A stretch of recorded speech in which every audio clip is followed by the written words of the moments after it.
Today, we're diving into a powerful legend from the epic Mahabharata. It's the story of a warrior so incredibly strong, he could have ended the whole war in just a minute. But instead, he made a promise. A promise that would transform him from an unstoppable warrior into a god. And this, right here, is the heart of it all.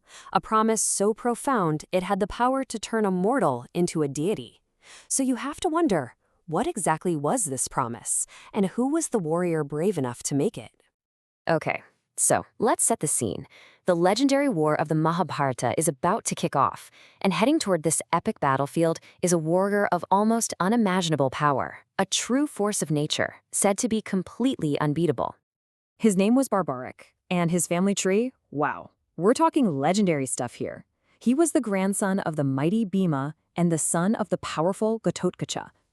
So he inherited all that strength and then some, making him one of the most feared fighters of his time.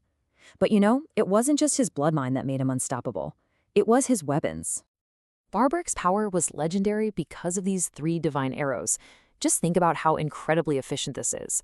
The first arrow flies out and marks every single target he wants to take down. The second one follows and destroys them all, instantly. And the third, it just brings the first 2 back to his quiver. His power was absolute. But this whole incredible ability was governed by one single guiding principle. And that one thing, that guiding principle, it wasn't some grand battle strategy or a king's order. No, it was a solemn promise he had made to his mother. Son, always support the side that is losing. That was his vow. His entire purpose wasn't to fight for a particular king or cause, but to be the champion for the underdog, the support for whichever side was about to be defeated. Sounds pretty noble, right? But here's the thing. It created a massive paradox, one that actually threatened the entire outcome of the war. And this paradox, well, it catches the attention of the ultimate divine strategist, Lord Krishna.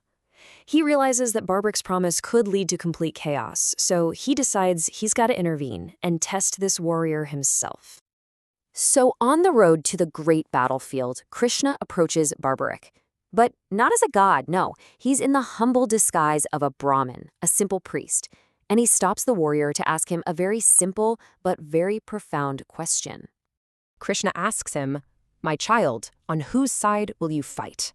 Now, he's not just making small talk here. He is probing the very foundation of Barbaric's vow, testing its limits. And Barbaric's answer? It's immediate. No hesitation. I will support whichever side is losing. He is standing firm by his mother's word. But Krishna, with his divine foresight, immediately sees the catastrophic flaw in that logic. And this right here illustrates the problem perfectly. See, the moment Barbaric joined a side, his immense power would instantly make them the winning side, which means the other side would now be losing. So by his own promise, he'd be forced to switch allegiances. He would just keep bouncing back and forth, wiping out both armies until only he was left standing. His promise wouldn't lead to a righteous victory, but to an endless loop of destruction with no winner. So, realizing that the war for Dharma, for righteousness and cosmic order, could never be won with Barbaric on the field, Krishna knew he had to ask for the greatest sacrifice imaginable. Revealing his true, divine form, Krishna makes this absolutely staggering request. If you are a true giver, then give me your head in charity. He's asking for the ultimate offering, Barbaric's own life, to stop a greater catastrophe and protect the path of righteousness. And Barbaric's reaction is what really makes him a legend. There's no fear, no bargaining, no conditions. He instantly understands that his sacrifice is necessary for the greater good, and he agrees without a single moment of hesitation. But he does have one final request, and it's not for power or wealth or glory. He simply asks to be allowed to witness the great war unfold and see Dharma win in the end. Now, a sacrifice that selfless could not go unrewarded. It was transformed into a divine blessing that would echo through the ages, especially into the Kali Yuga, which is the current era we're all living in.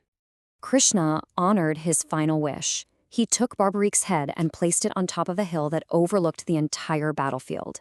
From there, Barbaric witnessed every single battle, every strategy, and every sacrifice. He saw everything, and in the end, he understood that every victory was ultimately because of Krishna's divine will. Deeply moved by his sacrifice, Krishna gave him a magnificent boon. He declared, "In the age of Kali Yuga, you will be worshipped by my very own name, Shyam.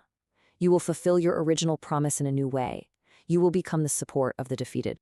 And so, from that sacred head, the warrior Barbarik was reborn. He was transformed into the divine deity we know today as Khatushyam Ji, forever honored for his ultimate sacrifice. This is his title today, Hare Ka Sahara. It literally means the support of the defeated. It signifies that he is the one who lifts up those who have lost everything, the people who feel defeated by life and have nowhere else to turn. And that really gets to the heart of why this story matters to millions of people today. Barbarik's journey resonates in this powerful belief. He teaches us that the greatest strength isn't always found in winning, but sometimes it's found in sacrifice. That even in our darkest moments of defeat, there can be a divine source of hope. And so the story leaves us with this timeless thought. In our own lives, what does it truly mean to support the losing side?